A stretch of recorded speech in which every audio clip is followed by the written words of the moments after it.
Okay, thanks everyone for coming. My name is Philipp. I'm here with Georg, who's sitting right here, and who will cover the second part. And I think we could dive right in. Before I start, I'm curious, who here has used Tor at some point in their lives? Okay, that's a lot of hands. Who uses it every single day? That's a lot less hands. Who here is running a relay? Okay, pretty much the same hands. Yeah, I hope it's going to be more towards the end of the night. I'll give you a very quick overview about how it works, and the rest of the next 30 minutes I'm going to be talking about bad relays, because you might have read some media articles which portray the entire thing in a somewhat bad light, and I will show what's really behind this. So, yeah, this is how Tor basically works. So it's basically an anonymity network which consists, as of now, of approximately 7,000 relays distributed all over the world.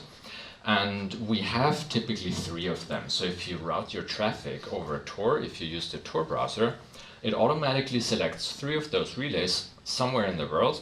And the first one is the entry guard, which is basically the entrance into your network all the time. Then you have a middle relay and you have an exit relay. And the funny thing about Tor is it some way encrypts your traffic and it also doesn't, which is really difficult to explain to people who don't have a technology background, right? Because if you talk to networking people, it's easy to understand. It encrypts up to some point, and from then on it doesn't anymore. But if you try to explain the same thing to people who are not in computer science, it becomes a little bit messy, right? Because you tell them, yeah, it does encrypt your traffic, but then again it doesn't. So which one is it, right? And then you have to go into network topology, and at this point you lose most people.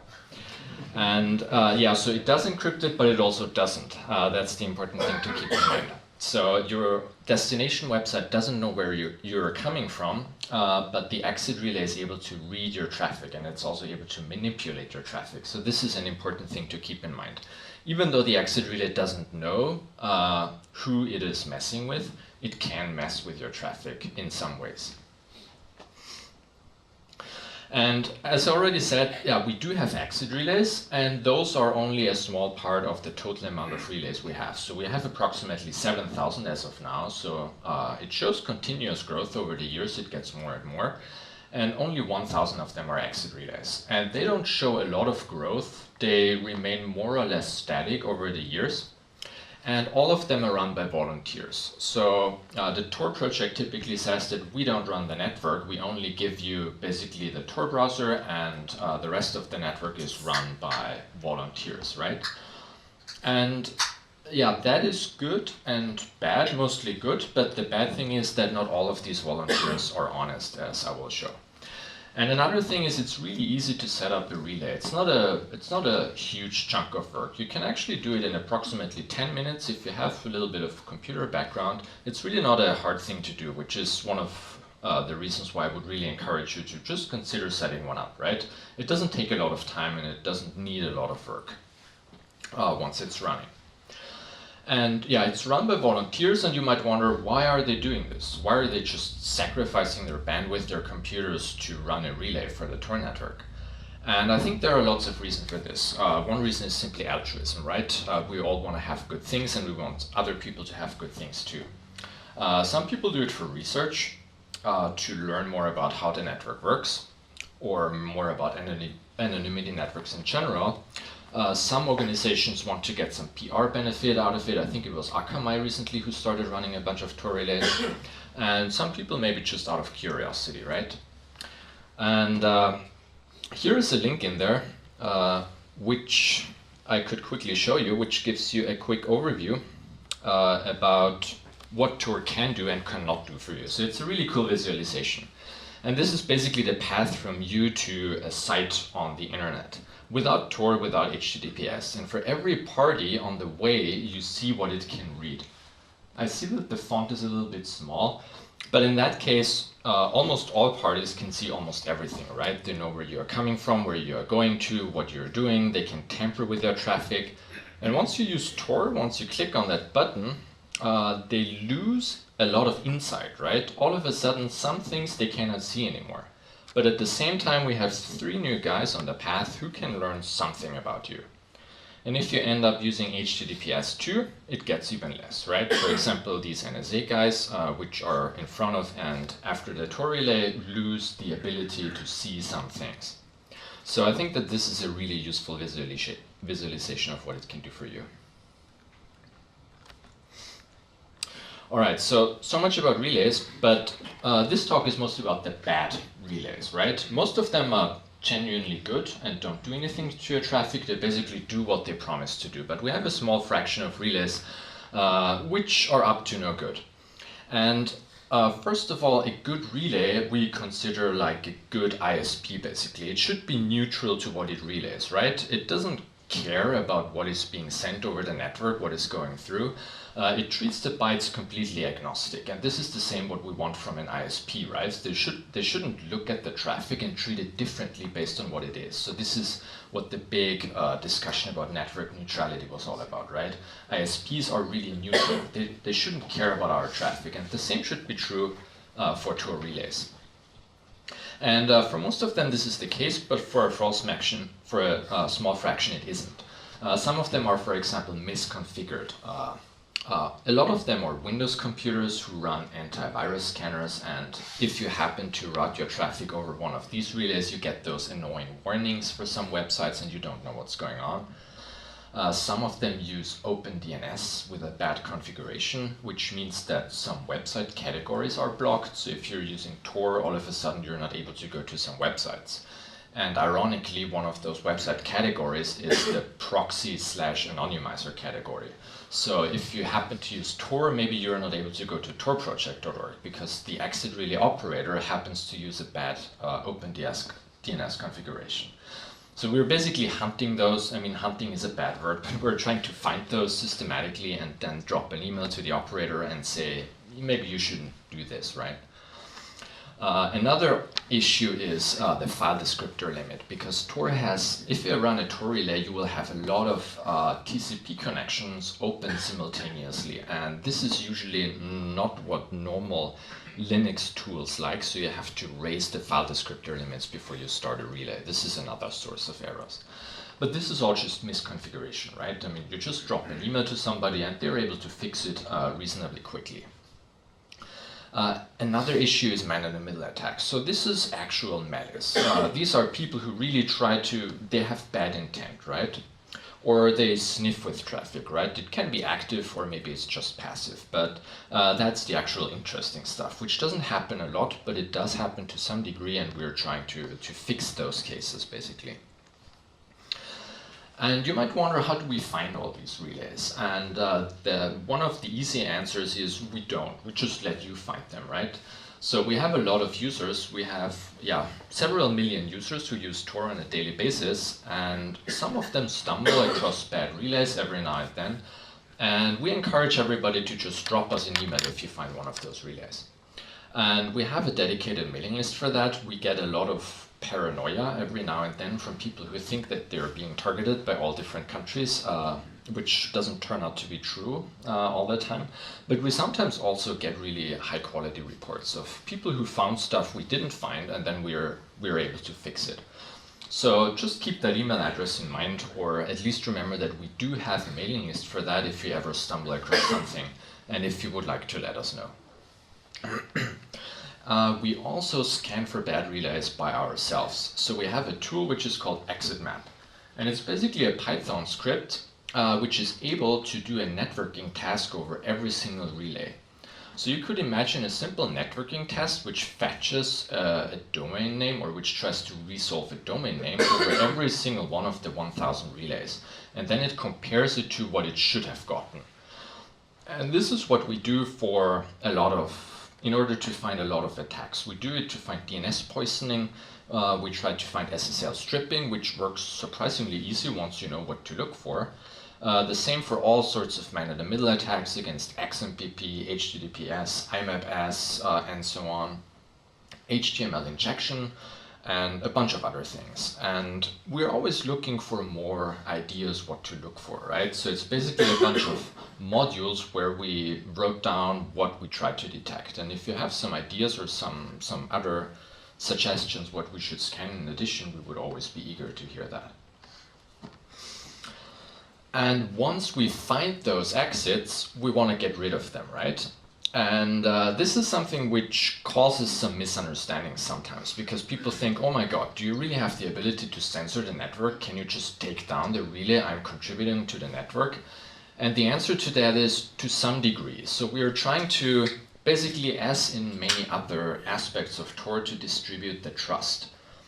What we have in order to get rid of bad relays is the so-called bad exit flag. So it's basically a flag which is assigned to a relay, and once this is propagated throughout the network, clients see that and they will say, oh, this one is a bad exit, I'm not going to use it in my circuit anymore.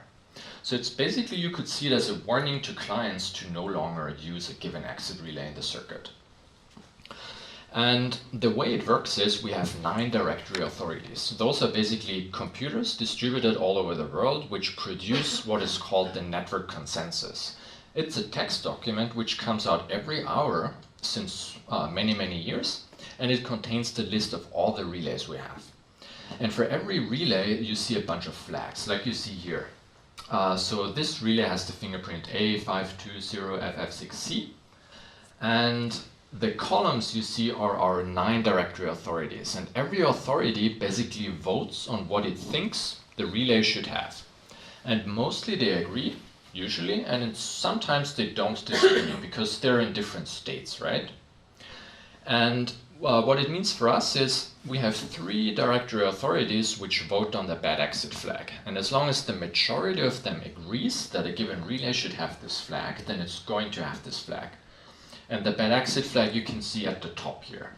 So our 3 relays, Tor26, Moria and Gabelmu, agreed on that, and what you can see in the final consensus is it has the bad exit flag, right?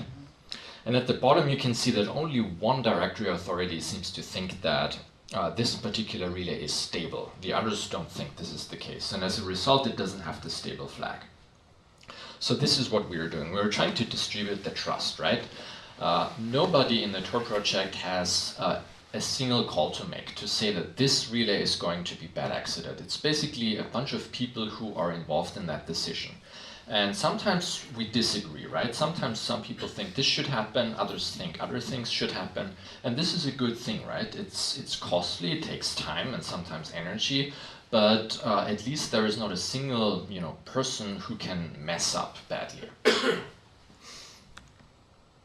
And you might be wondering, what are the types of attackers we are facing? And I think you can classify them in 2 different types. What we often have is opportunistic attackers. We have people who are motivated by curiosity. They just hear in the news that it's possible to mess with Tor traffic in some way, and they just set up a relay, which, like I said, can take approximately 15 minutes, and then they see what's going on. And some of them just sniff traffic, so there are a bunch of tricks how you can find that out. Some of them manipulate traffic in some way, and they all have in common that they don't seem particularly motivated to really mess with people, right?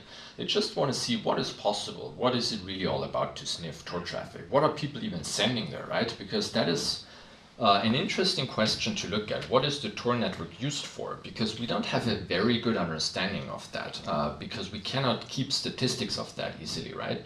Because if you're the only person who goes to one particular website, then you can be easily identified. If you're one out of the thousands of people who all go to Facebook.com, then it's a little bit harder to do that. But the Tor project doesn't keep statistics of that, so it's a difficult thing to actually answer. And there have been some research projects in the past where people tried to answer that question, but it's mostly considered unethical in the research community. So it's being frowned upon that you just set up a relay, sniff the traffic, and then come up with statistics, like 20% of users use Facebook and the rest do this and that. So that's not a very nice thing to do. So we don't fully understand what the Tor network is being used for. So this is maybe one of the things attackers have an interest in. But they usually don't remain in the network for long, maybe for a couple of hours. They just start it, see what's going on, and then they remove the relay again. So this is usually something I wouldn't be very worried about. We catch them quickly, we remove them quickly, and even if they might steal some credentials, I'm not even sure if they would be abused. But sometimes you also see targeted attacks, which is a little bit more worrying. And those might be motivated by financial gain, right? So a lot of websites like Bitcoin related stuff has a lot of money involved. And if you manage to steal username and password of somebody who has a lot of Bitcoins or who does some other things on the internet, then you might actually be able to make some money.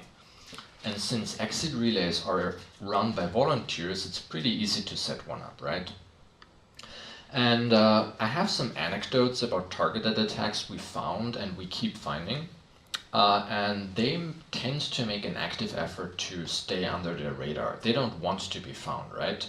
Which makes sense. And it's more challenging to find them, but yeah, we're still making an effort to do that. And another fun thing is once you find traffic tampering of some sort, we don't always know who is actually doing that, right? Is it the exit relay, or is it maybe the ISP of the exit relay, or is it somebody further up the upstream?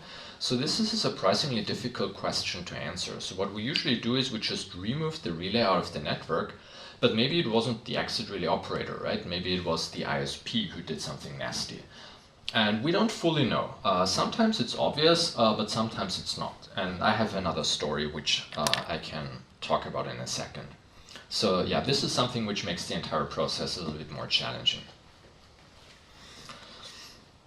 And so we published a research paper about the entire idea of bad exit relays about a year ago.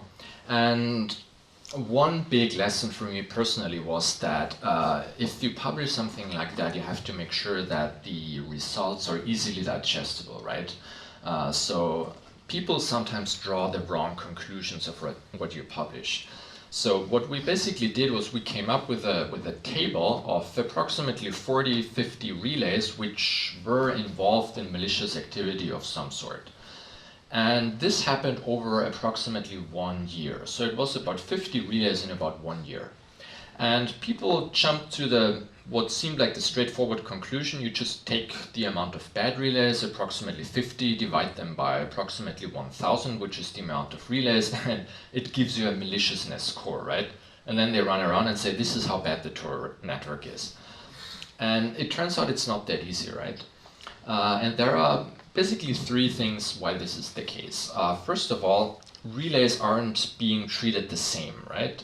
So we have some relays which are very, very fast, really beefy machines in data centers, and some of them are really slow, maybe a laptop standing somewhere at home.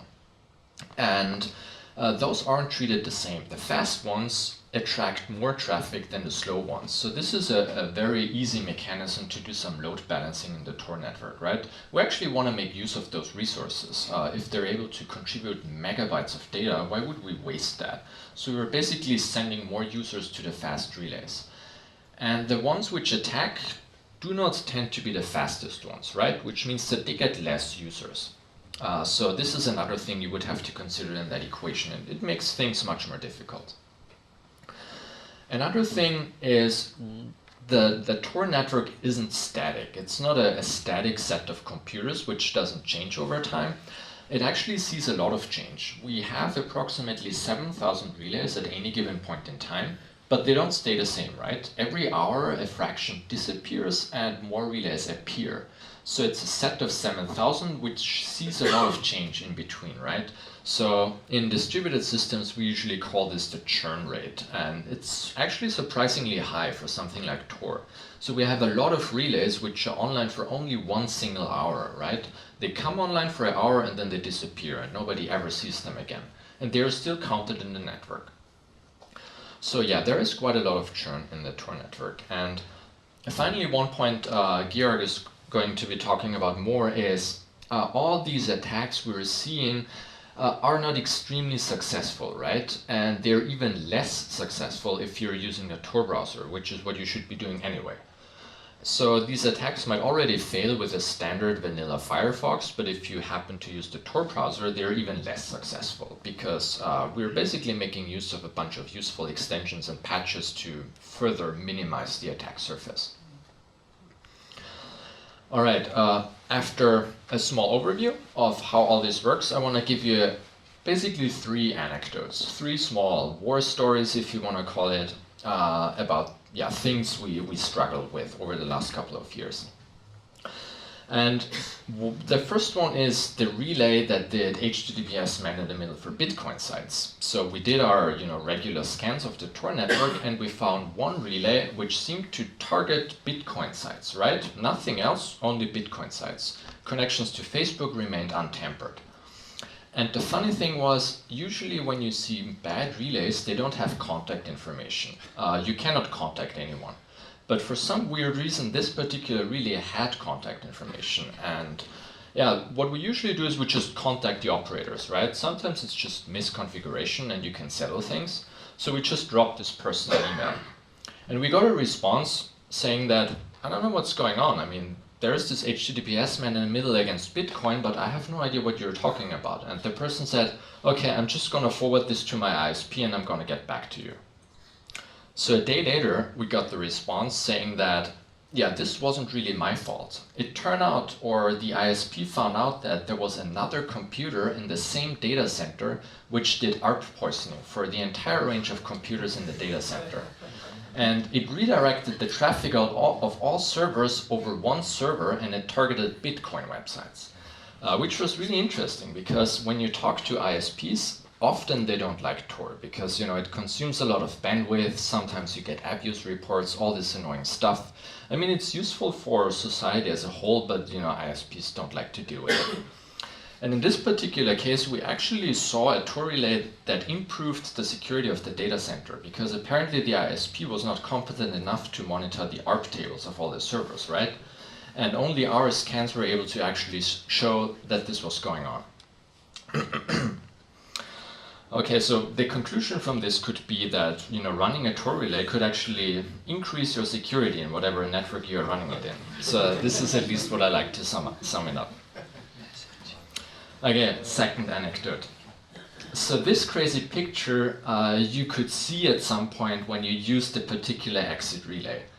And it was unusual because you would see that for every HTTP website. It was basically injecting this picture in your website browsing. It didn't work for HTTPS, but this is what you saw for every HTTP website. And you cannot see it very clearly here, but it's a lot of crazy propaganda, obviously trying to scare users. And what you can see here in the white box is hide your tracks, become invisible now. And this used to be a link which was going to some snake oil anonymity software. So it looked like somebody who's trying to sell anonymity software to people set up a relay, injected this, let's call it advertisement, into the traffic of many users and basically trying to steal our users to go over to what they consider advertisement. So luckily this was really easy to catch. It only took a couple hours to get rid of it, but this is another thing we sometimes tend to see. And yes, another one, which happened approximately a year ago. And this is one of the rare targeted attacks we were seeing. So approximately a year ago, we saw 3-4 relays which happened to be in Russia, basically doing HTTPS man-in-the-middle attacks. So maybe they were just trying to steal website credentials. And they were very easy to discover, and we blocked them quickly, and end of story. And a couple of days later, more relays in Russia showed up. And they had the exact same Tor configuration, but on different IP addresses. And they did the same thing again, right? And we found them relatively quickly, and we blocked them too and removed them out of the network. And this went on 2-3 times. It was a little bit like a game of whack-a-mole. So you basically try to hit them and they pop up somewhere else. And this went on, and at some point it became more sophisticated. They started to target websites. They didn't do the HTTPS for every website there is. They only targeted at least Facebook.com for some reason. Maybe more sites, because we cannot test every website there is. We only tested some, and only Facebook happens to be targeted. Which was interesting, because that seems to be a way to stay under the radar, right? So they didn't like to get caught. Apparently they had a real interest in breaking these HTTPS sessions. And they started to target websites. But yeah, we found that out, and then we started to only check those websites. And it kept going like this, and then they also started to sample the connections they would target. Because before they would attack every single connection, right? And all of a sudden they started to attack only every 5th or only 10th connection. So that still gives you maybe some users who might have fallen prey to them, but it became a little bit harder to find them, because for every relay you now had to fetch the websites 10, 20 times in order to find them.